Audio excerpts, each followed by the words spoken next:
Shalom, graça e paz, bom dia, que maravilha, a gente está aqui nessa live mais uma vez, live de segunda na terça-feira, que bom estar com você, que bom encontrar com você.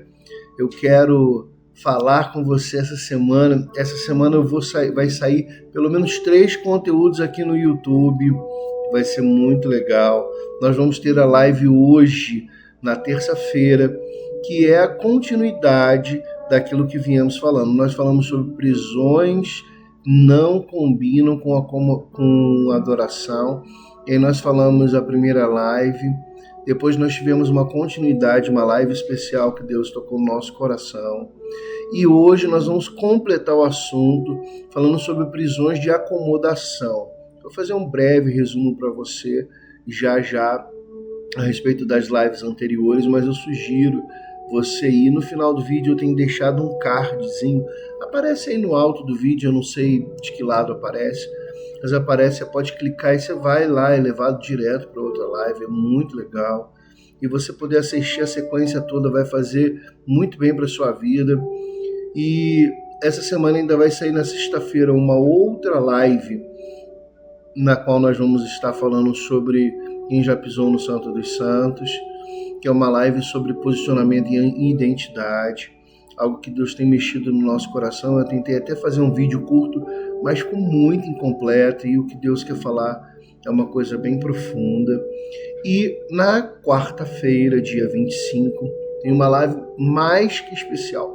Na quarta-feira, dia 25, eu faço 20 anos de ordenação ao ministério pastoral. E vai ser muito gratificante. Eu quero contar um pouco do testemunho que aconteceu comigo essa semana. Para as pessoas que sabem, eu operei a minha perna. Quero contar um pouco desse testemunho, um pouco da minha trajetória ministerial. Não vai ser uma live longa, vai ser uma live curta, mas contar alguns milagres que possam te inspirar a entender que Deus tem agido na sua vida, ainda que não seja como você imagina.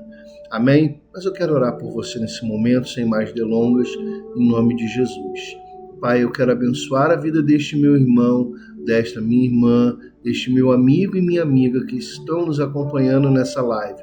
Pedir que o Senhor venha abençoá-los e produzir na vida deles um grande impacto. Desde já eu declaro que toda cadeia e prisão serão quebradas em nome de Jesus, e que seus filhos se tornarão adoradores para a glória do teu nome. Em nome de Jesus. Amém. Queridos, siga-nos aí no nosso Instagram, tá aí do lado, pastor.rodrigo. Você nos segue lá, tem sempre uma publicação, tem aqueles vídeos mais curtinhos, os Reels. Tem também o nosso canal no YouTube, que você vai estar assistindo essa live aqui pelo YouTube, também todas as demais lives dessa semana. Vai ser muito importante sua presença. Então você vai lá, é tudo de graça, faz a sua inscrição, ativa as notificações, bota lá para você receber a notificação dessa live, muito bacana. Eles te avisam com 30 minutos de antecedência, quando faltam 2 minutos para entrar ao vivo, eles mandam para você também. Deixa o seu like, é muito importante. E desde já eu quero nos agradecer. Nós temos tido uma boa crescente no nosso Instagram, também no nosso YouTube. Eu também estou logado lá no X, o antigo Twitter. Também tenho no Threads, que é do Instagram. E também estou no Facebook. Então vai lá, nos acompanha, é muito importante. Eu volto a dizer sempre isso para você, que vale muito a pena essa informação. Nosso objetivo não é monetização, nós não estamos aqui para ganhar dinheiro no YouTube, nós estamos aqui para compartilhar a palavra do Senhor.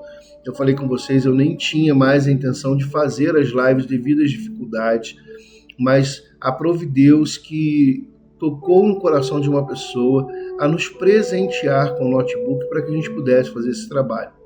Então, eu estou aqui para honrar aquilo que Deus tem feito na minha vida, amém?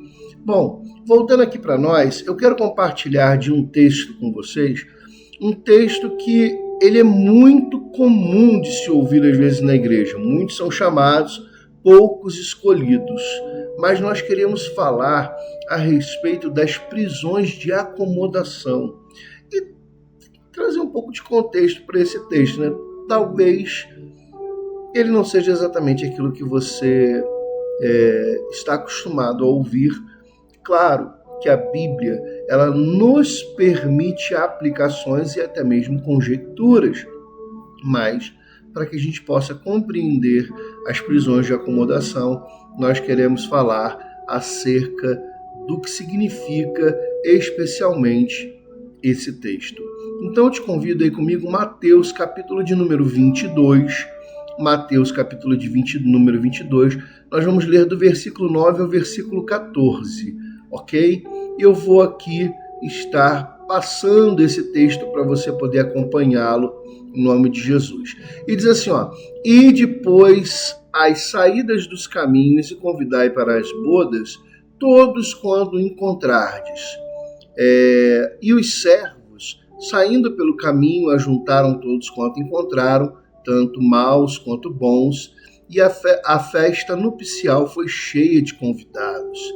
E o rei, entrando para ver os convidados, viu ali um homem que não trajava com vestes de núpcias.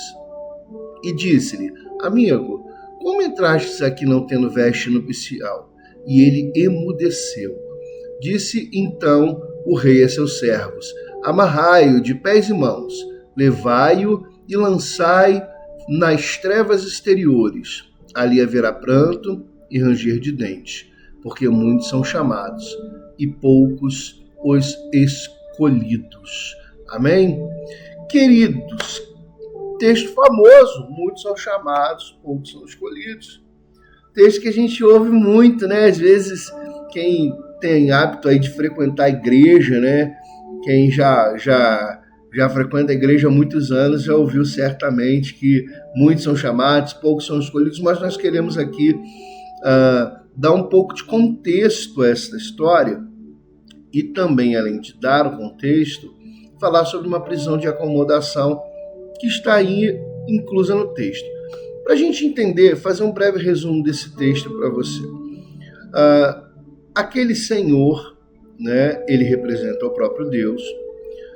Nós temos as primeiras pessoas que foram convidadas, as pessoas que eram julgadas importantes daquela região e que eles receberam o convite e no momento de serem chamadas às bodas, aquelas pessoas, elas então começam, eu gosto muito dessa expressão, excusar-se.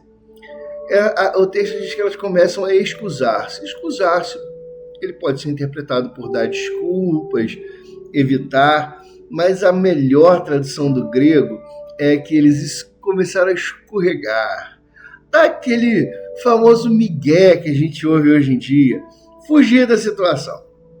E aí, aquilo gera uma grande indignação naquele senhor daquela terra. Bom, então só para a gente entender, dentro da parábola, o senhor da terra é o próprio Deus, aqueles convidados especiais era o povo de Israel, a nação escolhida, né, aqueles que tinham as primícias, e aí ele vira para os seus servos, e ele fala para os seus servos: olha, já tinha acontecido várias coisas, eu não vou entrar nesses detalhes porque eu quero bem resumir, tá? Já tinha enviado algumas pessoas e tinham maltratado, tinha enviado seu próprio filho, que representa Jesus, que é aquele a quem a boda vai ser celebrada, e a noiva, obviamente, a igreja, e eles não tinham ouvido a palavra daqueles homens.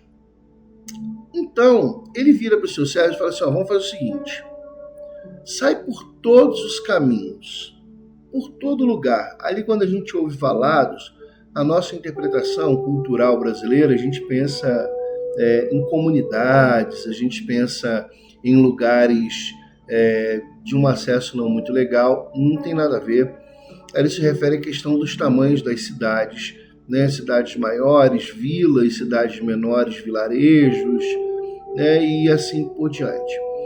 E eles pegam e saem, e o texto fala uma coisa muito interessante: tragam tanto maus quanto bons.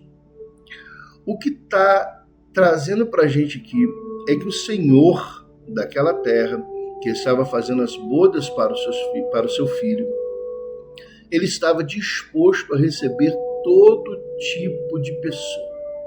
Bom, isso é uma coisa muito importante relativa ao cristianismo, porque a palavra de salvação que Jesus traz a todos nós, ela é comum. Aquela pessoa que é muito boazinha, aquele cara que viveu a vida inteira fazendo bem, mas ela também serve para aquela pessoa que cometeu atrocidades.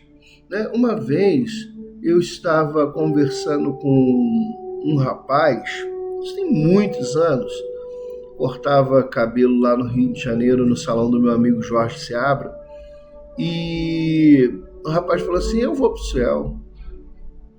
Eu tenho certeza que eu vou para o céu porque eu sou uma pessoa boa, eu nunca fiz mal a ninguém, eu ajudo os outros. Se precisar até uma velhinha atravessar, eu ajudo a velhinha a atravessar. Eu perguntei para ele assim: e quem não deveria fazer isso? Ou, por um acaso, nós somos pessoas boas por não fazer o mal? Não seria nossa obrigação fazer o bem? É aquilo que nós precisamos entender, é a nossa obrigação fazer o bem.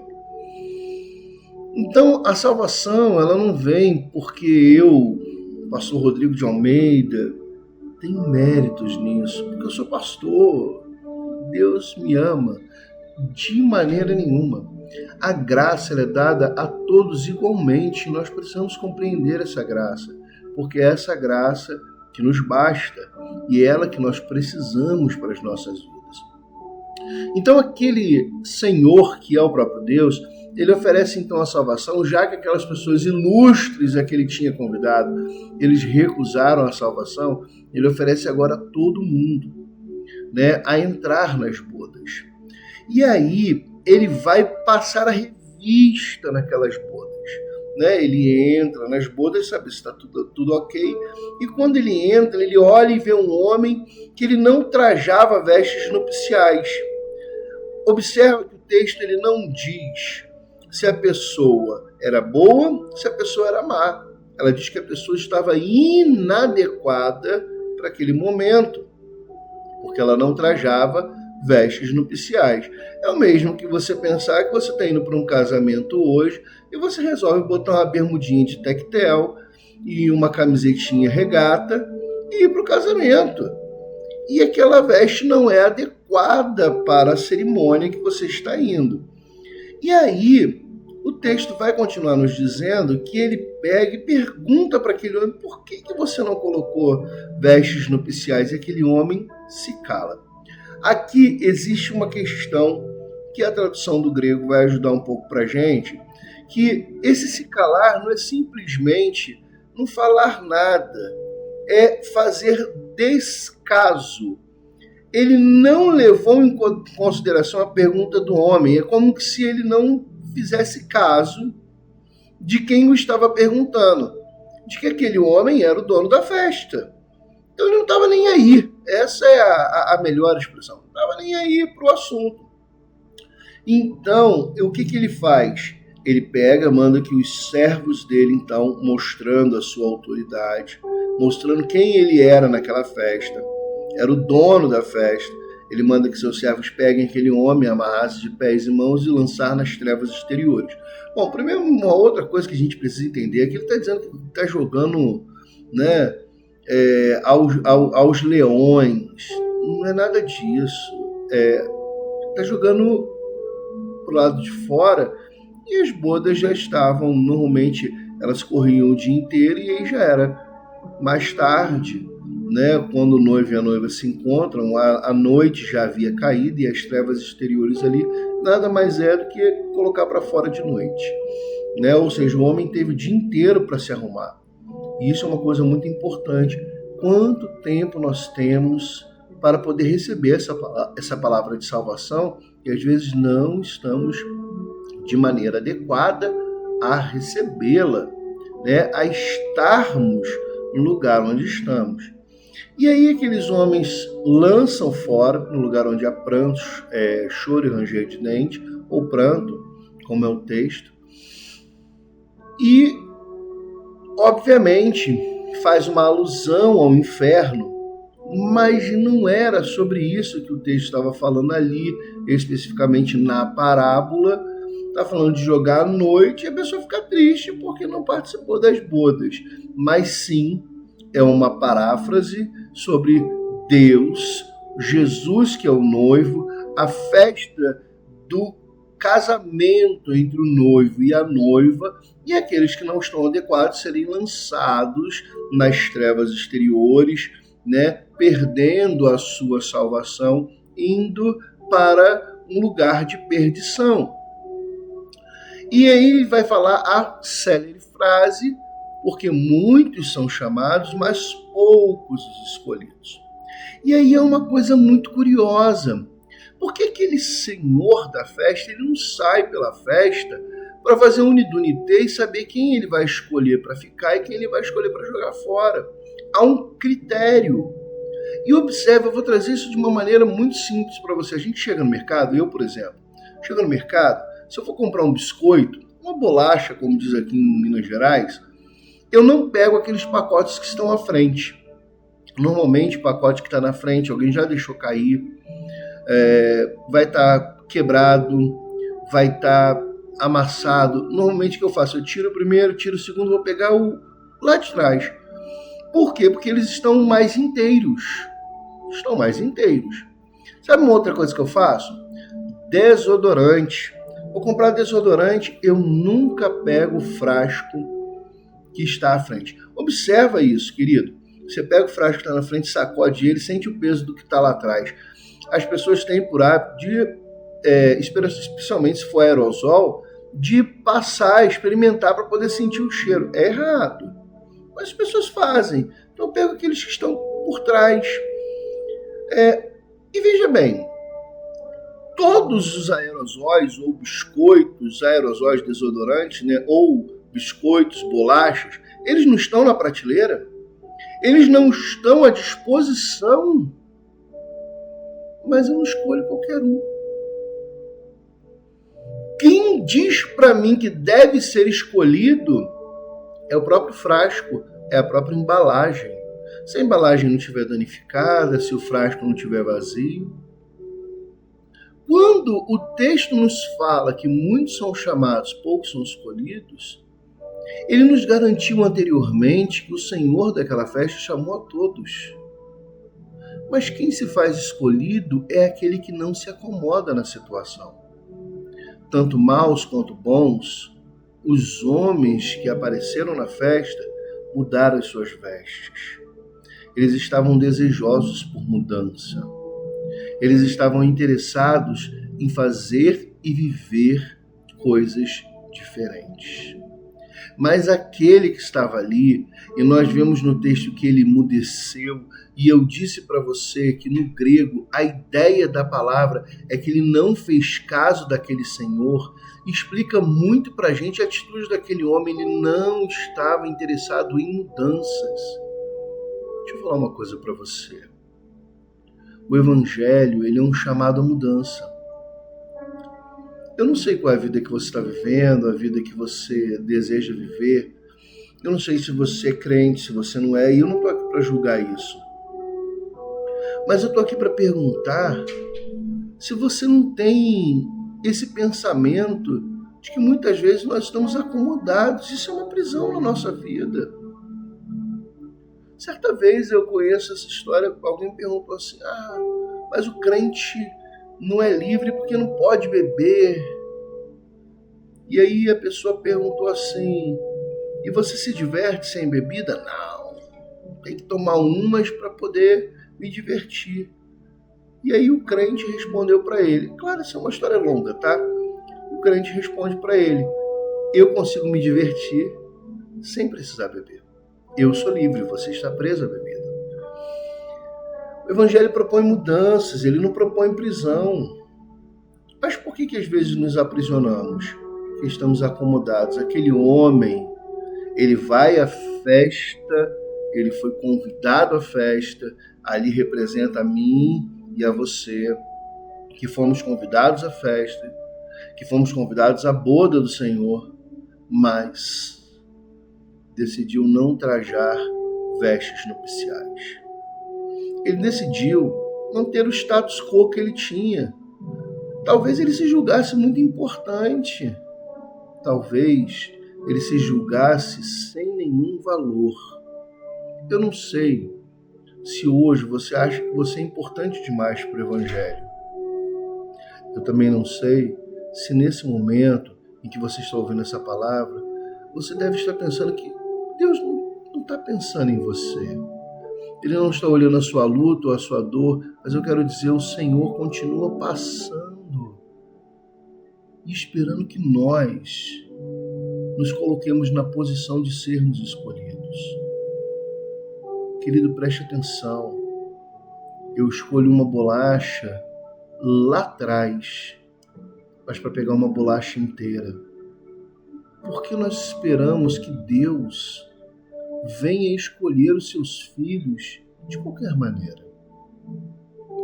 Eu quero dizer para você nessa live, através dessa palavra, que Deus chamou a todos. Mas a condição de ser escolhido cabe a mim, cabe a você. Não é que Deus faça uma análise e diga, olha, eu vou escolher fulano e não vou escolher ciclano. Não é escolher um em detrimento ao outro. Não é fazer dualidade de questão. Todos somos chamados. Por isso que às vezes nós vemos pessoas que nós consideramos, meu Deus, a pessoa tem direito à salvação. Tem. Porque ela decidiu que a vida dela precisava de mudança e nós precisamos decidir também. E o que eu estou te convidando nessa palavra é entender que eu, você, precisamos nos fazer de escolhidos. Eu quero que você seja um escolhido, para que as trevas exteriores não sejam o seu lugar, para que o choro e o ranger de dentes não seja a tua realidade, para que a perdição eterna não seja o local para qual eu e você estamos indo, mas sim para a salvação eterna, para findarmos as bodas do Cordeiro e entrarmos com Ele definitivamente, quando Ele vier nos buscar para a salvação eterna.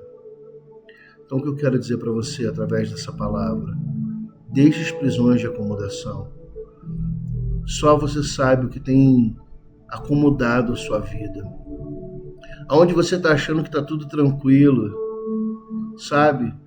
Jó, ele vai dizer para a gente que nós somos tentados naquilo que nós mais tememos. Você não vai ser tentado naquilo que você não se preocupa, naquilo que nem passa pela sua cabeça. Você vai ser tentado nas coisas que mais te deixam assustados, onde você está mais confiante. Porque quando nós confiamos demais em nós mesmos, nós estamos sujeitos a cairmos. É a certeza de que não somos capazes que nos fazem caminhar em segurança. E o Senhor quer caminhar comigo e contigo. Então, através dessa palavra, eu quero dizer para você, o Senhor está te chamando. Se coloque na condição de escolhido. Pastor, mas eu sou o biscoito quebrado do início da prateleira. Ele é poderoso para te restaurar, amém? Pastor, eu sou o desodorante meio vazio, mas Ele é poderoso para te encher e te restaurar com a presença dEle. Por isso eu digo para você, ouça essa palavra, deseje mudança, saia da acomodação e venha fazer parte do reino de Deus. É disso que nós estamos precisando. Eu quero orar pela sua vida, te abençoar e pedir para que as cadeias da acomodação sejam quebradas na tua vida, amém? Aleluias. Senhor, em nome de Jesus, eu quero declarar sobre a vida desse meu irmão, dessa minha irmã, dessa pessoa que está assistindo essa live. Toda a cadeia venha cair na vida deles, especialmente a cadeia da acomodação, que eles não fiquem presos às acomodações, mas que decidam mudar na sua vida para viver uma nova realidade em Cristo, para que eles possam entender que o Senhor os tem chamado e nós precisamos nos colocar na posição de escolhidos. Por isso, Pai, eu oro para que as prisões na mente, prisões vocacionais, territoriais e prisões condicionais, como falamos nas lives anteriores, sejam quebradas, mas que eles possam ser cheios da adoração que quebra as prisões, que eles possam entender a necessidade de orar ao Senhor, ainda que não saibamos como orar, que eles possam entender a necessidade de louvar ao Senhor, de viver uma vida de santidade, de viver uma vida de fidelidade, de viver uma vida de renúncia, que vale a pena, porque não nos permite estarmos acomodados, mas nos permite entrarmos às bodas para podermos desfrutar da eternidade contigo. Eu abençoo a cada um dos meus irmãos, em nome de Jesus. Amém. Aleluias. Que o Senhor te abençoe, querido. Como eu falei para você, assista as outras 2 lives que falam sobre prisão não combina com adoração. Nessa live aqui, eu estou falando especialmente das prisões de acomodação, esclarecendo para você um texto que certamente você já ouviu, mas ainda não tinha tido uma compreensão real dele. Muitos são chamados, poucos são os escolhidos. Que Deus te abençoe poderosamente e que você siga firme. Não esqueça, sexta-feira nós temos live, vamos falar sobre quem já pisou no Santo dos Santos, e na quarta-feira tem uma live contando testemunho do que eu vivi esses dias, que Deus tem feito na minha vida. Eu passei por uma cirurgia e foi uma grande obra de Deus. E eu conto com você, eu vou contar também um pouquinho da minha história, celebrando os 20 anos do meu ministério pastoral, aquilo que Deus fez na minha vida. Então eu conto com você, espero você, vai ser uma honra te receber no nome de Jesus. Shalom, Deus te abençoe, fique em paz.